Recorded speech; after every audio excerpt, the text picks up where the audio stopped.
Most women don't necessarily notice when their baby drops in their pelvis until someone says to them when they haven't seen them for a while, "Oh, it looks like your baby's dropped." And the medical term for this is lightening, your baby descending into the pelvis.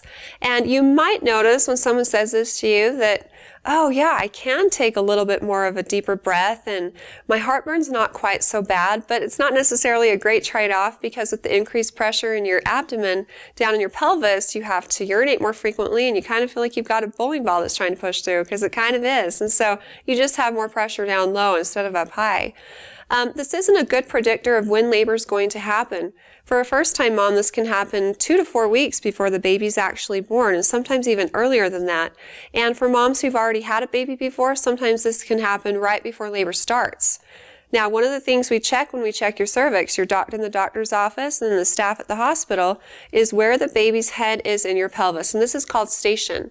And there's prominent points on the inside of your pelvis called ischial spines. And if the baby's at that level, then your baby's zero station. And just to put it in perspective, you're usually not that low until it's about ready to have the baby, especially if it's your first baby.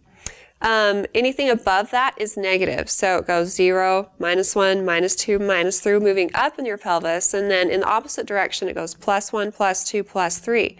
And your baby's +3 station when they're about ready to be born. We can actually see some of the baby's head from the outside.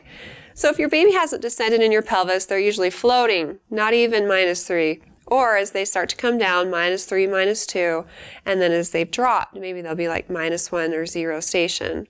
If you have more questions about your specific circumstances, don't hesitate to ask your doctor.